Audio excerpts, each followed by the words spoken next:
Two reasons, because Adelaide comes on regional, Yeah, and then this was again, as you said, higher in the SOL and the PR list. got it. So a lot of companies are doing that to save their money, Yeah, and also because we are taught that in our uni and in our course. and what is the reality of the job market in the general IT space and data analytics and business analytics? All right, hello, welcome back to another video on this channel.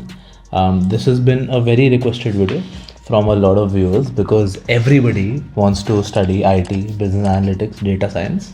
I think everything comes in the same spectrum nowadays. Mostly, yes. Mostly, yes. This video is, if you hadn't read the title or looked at the thumbnail already, is going to be around business analytics, Yeah. IT in general as well, a little bit. He's a friend who is actually working full time in a business analytics role. What's your exact designation right now? Business intelligence engineer.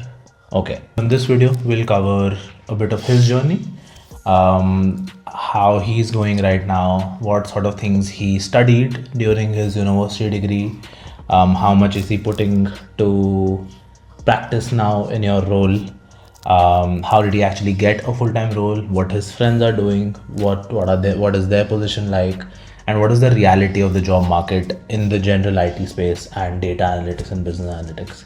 So watch this video till the end because he's going to be answering a lot of questions, probably giving a lot of advice and also talking about his own journey, because it's best to listen or talk to someone who has done it himself or herself.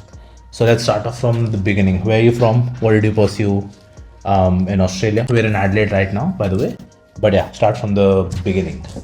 So I'm from Delhi, Noida, to be precise. Noida is better. That is not Delhi. So yeah, I did my bachelor's in India. It was in business administration, Okay. and then I moved to Sydney. So commerce. You did commerce in year 12. Okay. I did commerce in year 12, but with maths. Yeah. Kind of. It was without only. But then I did BBA in India. Okay. Moved to Sydney. Did my Master of Commerce. So when was this? When did you move to Sydney? That was in 2019. 2019. You moved for masters in marketing. Masters in Commerce, specialized in marketing and international business. And this was from University of Sydney, right? University of Sydney. Got it. Did that for 2 years. Viewers who will be watching this video Yeah. choose to pursue IT, business analytics. One, obviously they have some interest, but also because it's pretty high on the PR, the SOL list. So talk a little bit about that. Yep. Okay. So at that time there was no PR in Sydney for marketing roles. Okay. I mean, there was marketing manager, but I would have gotten 2 years of work visa at that time, Yeah. and I wouldn't have gotten promoted to a marketing manager in that 2 year period, Yeah. and then have enough time to wait for my invite to come through. So I decided to go through this pathway where I did my Masters of Business Information Systems from Torrens in Adelaide. Yeah. Two reasons, because Adelaide comes on regional, Yeah. and then this was again, as you said, higher in the SOL and the PR list. Got it. So for anybody who doesn't know, Adelaide, if you pursue, if you basically complete your studies, work in Adelaide and apply for your PR via Adelaide, you get 5 extra points, and also an additional year of post-study work visa. True. So my friend here, he basically moved from Sydney to Adelaide to complete a second master's, technically, Yes. in business information systems from Torrens University. Yes. And how was that like? 2 years, everything was open, you could work as well. How was that like? Everything was open. I could work. Most of my degree, there was no like 24-hour restrictions at that time Yeah. because of COVID. I had full working rights. I did work more than 24 hours, I would say, Yeah. but I did also prioritize my studies. Yeah. I would highly recommend not to miss out on that, no matter how much you say. Yeah. A lot of concepts are being used in your full-time jobs, Okay.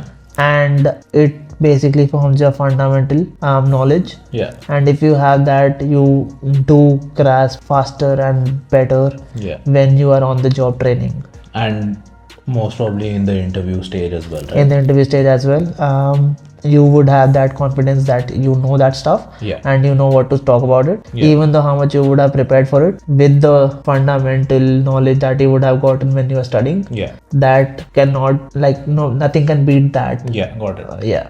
Because it is fairly technical, talk a little bit about what was covered in your degree. So don't go into like the subjects, Yeah. but the fundamentals be that, you know, X coding language was used, Y coding language was taught. Yeah. What were the things taught basically? Okay, so business analyst, I would like, these are two separate roles which a lot of companies are, like, in today's time are trying to mix up these two roles, which Okay. is get one person who can do both BA and DA job. Okay. BA is business analyst, I DA is didn't know data that. analyst. Okay. So a lot of companies are doing that to save their money, and also because we are taught that in our uni and in our course. Yeah. And we kind of should know also, BA should know the technicalities of the coding languages, Got it. so that even if the companies have a different segment of developers, Yeah. the BAs can understand what requirements are possible Got it. before they pass on to the developers, and not be like, okay, just do this, even if they are unrealistic. So that's the kind of communication that should be there between the two teams. Yeah. A lot of companies, as I was saying, are trying to mix both the roles. Yeah.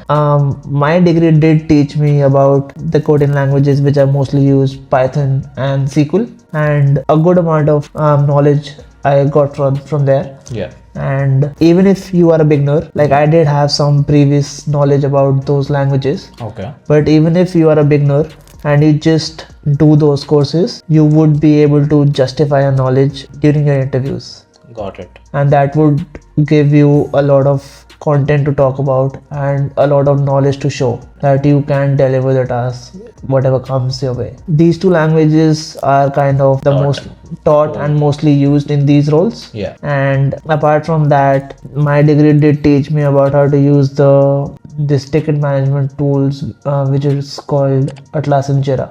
Okay. So all the big corporations are using Jira, which is your project management system where you track all your projects, see what is the progress on each project or anything that you're working on basically. Yeah. That is one thing. We did a project in our uni which taught us like how we can effectively do project management, which is a part of business analyst job title. Yeah. Got So it. that is a big like heads up that you can get before getting into the job actual reality, actual work environment. Yeah. So that was a big plus, I would say. Apart from that, you to learn how to use visualization tools, which are Power BI. Most common are Power BI and Tableau. Yeah, they do teach you about how to design your dashboards, which you can actually use as your portfolio while you're applying for jobs. As I keep saying on this channel, Australia is a very practical country. Yeah. It's more about one, who you know, how you know them, how they know you, and also what can you show, how can you back whatever you're saying. 100%. That's a really great insight for people who are watching this video. But yeah. 100%. And a pro tip, whenever you are doing these courses or making these dashboards, do not lose them. Make a document, make it your portfolio. The employers do like it when you come up with a portfolio in your interview and show that these are the dashboards that you have created in the past, be it for your assignments, be it for your freelance work that you might have done. So that is a big plus in the time of interview. Two questions there. One is, obviously now you're working, you would know other people working in data analyst roles and business analyst roles, and they would have pursued their degree from other institutions. Do you feel universities, institutions really matter, or is it the same sort of things being taught everywhere? Do you think people should look at the curriculum before going for this sort of a degree, or is it similar to every institution and they should mostly consider how much it is costing them? Most of the course curriculum would be the same. There could be a slight difference like based on unis, but I would say it doesn't really matter that much. You would basically gain the skill set from whatever uni you go to. Got it. And if you are sincere yourself, you can do whatever is required, sort of upskill and you can upskill yourself and get the kind of knowledge that even if you go to any uni, it doesn't matter. This is a really segue. I've made a video that has gotten a lot of views recently around universities and whether university rankings even matter or not. Like, as a fact, and you would second to this, that local Aussies do not even know what group of it is. Yeah, true. Go watch that video if you haven't. But second question that I had on that point is, a lot of people nowadays, generations have changed, right? A lot of parents, what they do is that they tell their kid to learn Python, learn SQL, learn Tableau. So for a person like yourself who's now working full time, do you feel these sort of platforms can be learned before even coming to Australia, and will that be a competitive advantage, or is it more so, the way you learn it and the way you use it is what matters? They absolutely can be learned before you come to Australia. It's a big plus if you know them from before. You obviously outstand most of the competition. In this sort of degrees, a lot of people are from engineering backgrounds. So they would have that plus from before, and they could do better and upskill themselves during the time they're studying because they already have these fundamentals. Got it. So if you do study from before, that would give you the time and To work on other skills. Another skill sets, and you can probably, another language that I would name is R, which is used in this sort of field. Got it. So you could probably make some time to learn R, or if you want to become a developer, you could work towards learning front-end languages, HTML, CSS, JavaScript, or whatever.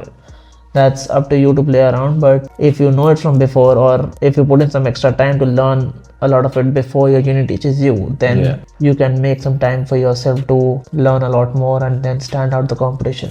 Got it. So before we move into your application process, your interview process, and what you're actually doing on the job, give us a reality check of how the market is right now. If people are struggling, what are they doing wrong? But let's go step by step. Give everybody a reality check. I do hear from a lot of people that the market is really tough and there's a lot of competition. I agree to that. I'm not saying I don't agree, but I also feel that people are not trying as much. Okay. Those that are complaining about it. Got it. And they haven't done their homework, which is do the uni thing right.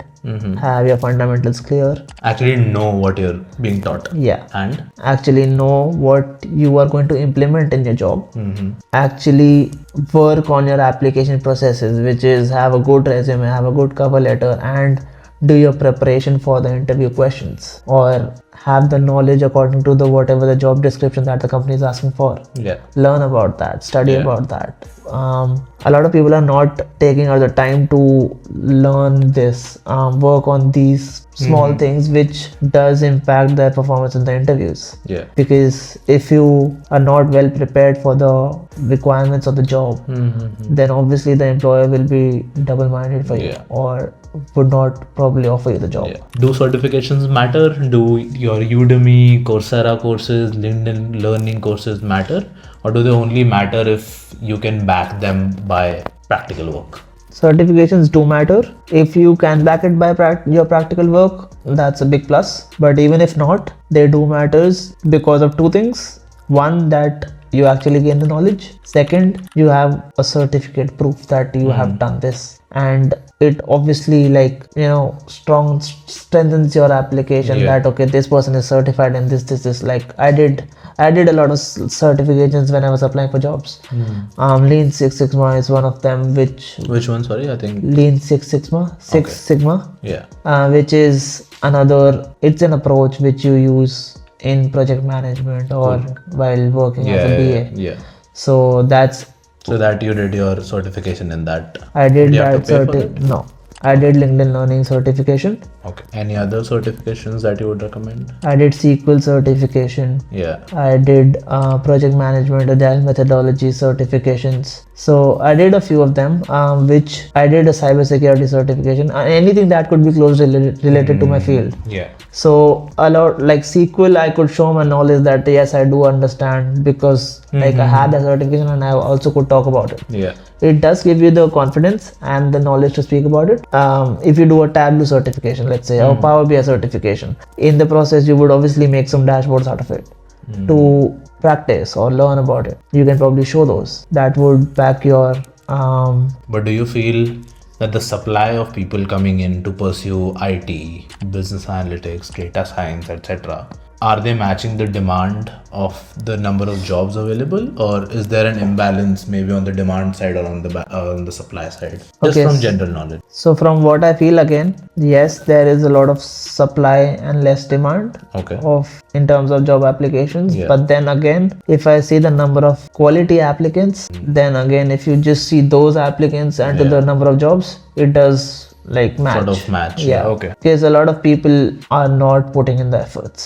Got it. And if you just pre-assume that the competition is tough and you won't be able to get through, and you just don't even try, You already don't even lost put your half efforts. the battle. Got it. You have lost half your battle, and then you're just like giving away the chances that you would have had to other people who might be less qualified, but they got the chance. Put in a good application. Yeah. Got it. Talk about when you graduated, when you started applying. What was your mindset like? What did you have so much confidence that you have now? Were you low on confidence? What was it like? I definitely didn't have this much confidence at that time. I was low on confidence, but I knew how to prioritize my stuff. I knew that I need to work on this, and that's the thing I do want to do. Yeah. And all my casual jobs, all my part-time jobs, that's not So a that long time took a thing. side step. Yeah. So I did take a side step. I quit my part-time job, my casual job. That was a big step. I didn't have any job at that time. Got it. I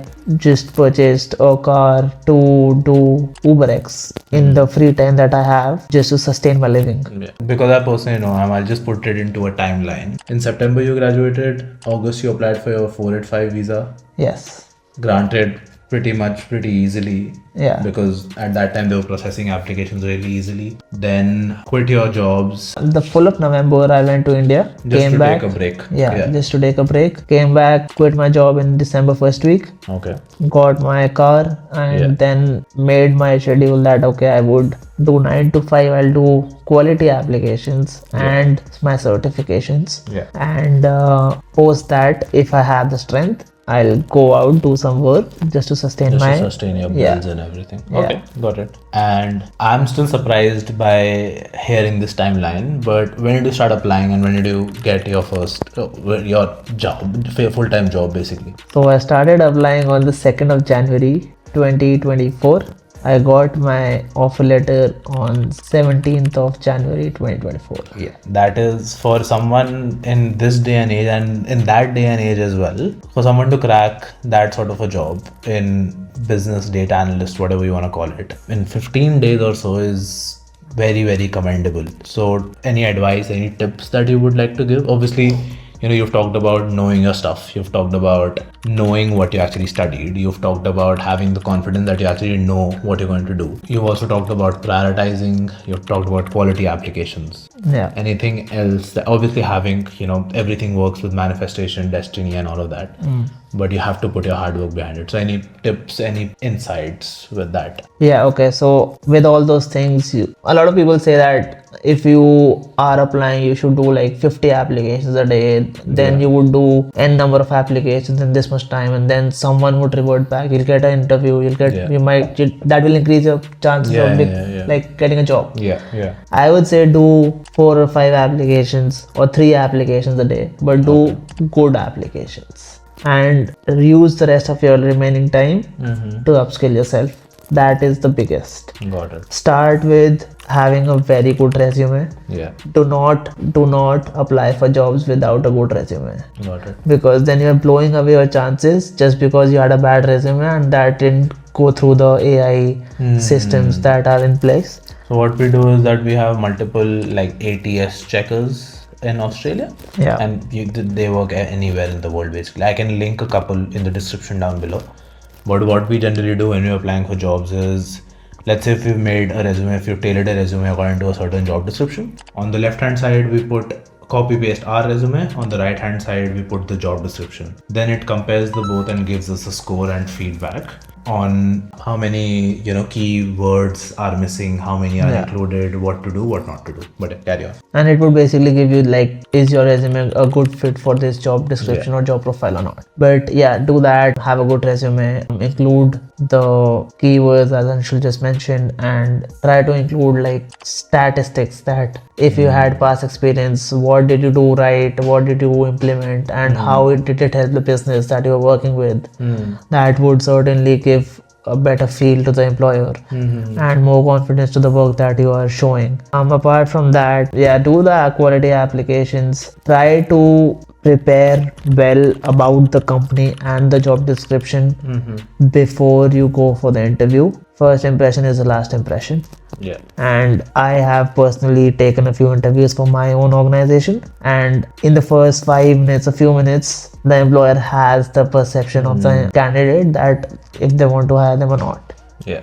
So start off strong, don't hesitate. It's not solely your qualifications or the certifications that you might have. It's also about how good you are in communicating them, how well you can showcase your knowledge, how proactive you are, or how creative you are with you can deal with the various situations that might come along. Yeah. Because business analysts or data analysts do deal with stakeholders, which could be exterior clients, not just interior stakeholders. So we should be able to deal with difficult situations with the clients in a better way, so that no reputation or nothing is harmed, and then the situation is under control still, even if things go south. Yeah.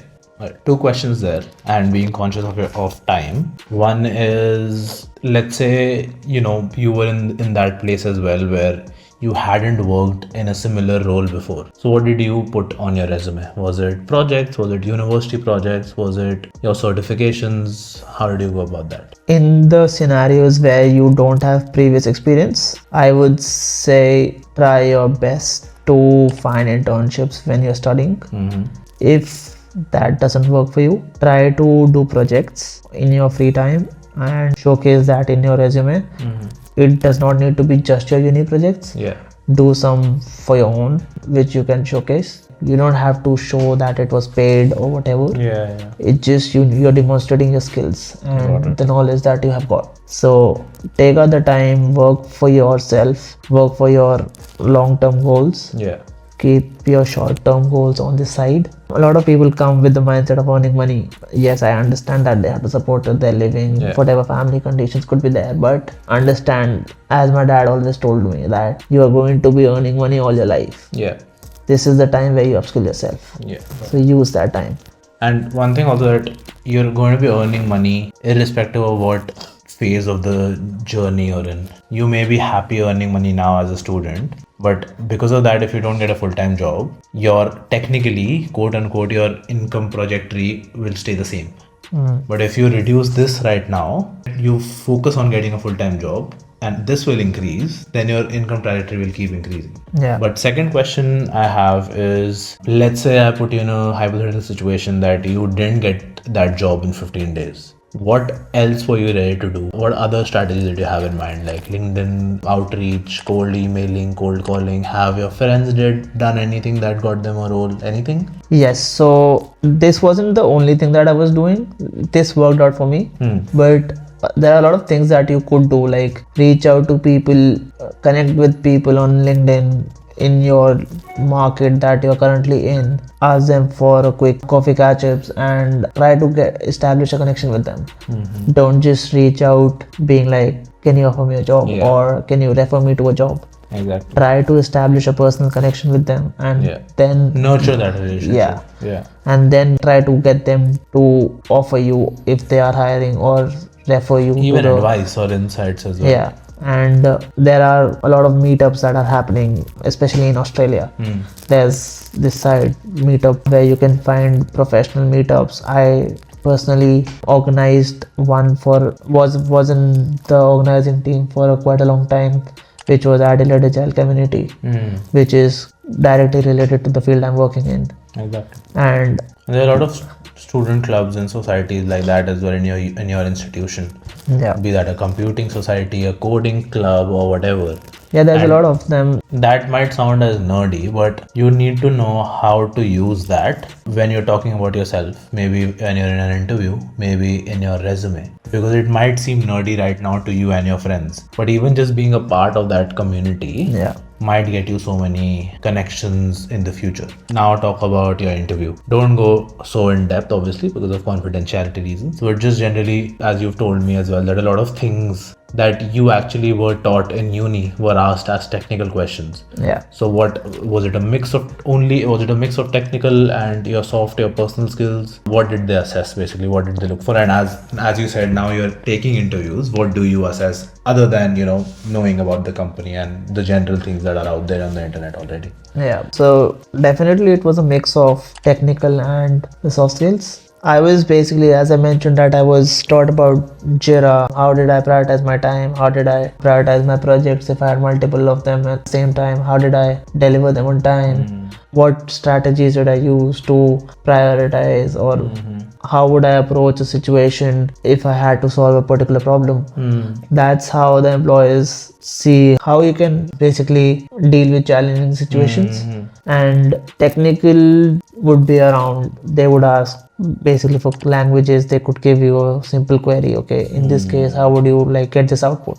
Got it. Suppose for SQL, they could ask you, there are these two tables, we need to get this output, how would you do it? We just need to basically just name the concept or name the function that you would be using. Fair enough. So they would know that, okay, if the person knows this function, they would know how to do it. They don't go that much in detail, but even if they would give you a take home usually.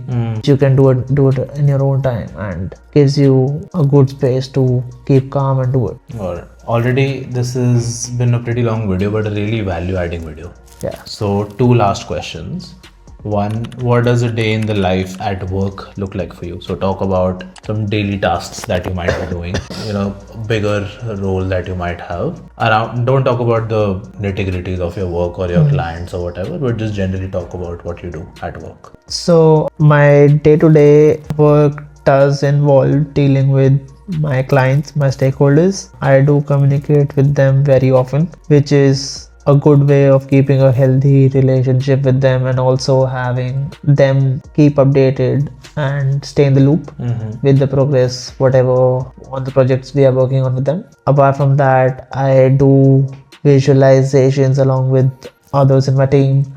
We have projects segmented among us. This person would be working on a specific project, the other one would be on maybe the same client but another project. So visualizations, dealing with stakeholders, doing a bit of prioritization of the task, doing project management a little bit, prioritizing the tasks for each projects, sprint planning as you would say. Yeah. And getting things out of backlogs, getting them done in times, due timelines, meeting the delivery times. So in all, we plan the project from start to the end, deciding the most, as we say, you would know the term if you're studying this field, MVP, which is minimum viable product. We decide what to be done first, the task that would give us the minimum product that we can say to the client that this is ready to go, and then we're working on the future enhancements. Got it. So you do the planning, how to deliver the project, work with the team to do that. If you're in a big corporation, you would have a team of developers who would be doing the development for you. So you would be basically doing that for them and working closely with them. When they have it, you would do the testing and then basically go out to the client and say that, okay, yes, this is ready. So that's what a day in the life of business analyst could look like. Alright, this has been a pretty big video already. I don't know if I'll break it into 2 parts or just upload it as one, because a lot of people are looking for this sort of a video. But thank you very much. It has been really value adding, really insightful. My pleasure. I hope it reaches to a lot of people who are trying to pursue this degree and quote unquote make it and settle in Australia. But if you want any of your personal questions answered, any specific questions answered, put them down in the comments below, and he's a pretty good friend, so we might do part 2 if there are a lot of questions and a lot lot of questions that haven't been covered in this video. So make sure you comment down below if you have any questions that you feel were left unanswered in this video, or if you might need a more detailed answer on, and I'll see you in the next one. So yeah, thank you. All the best. Hope you find your role soon.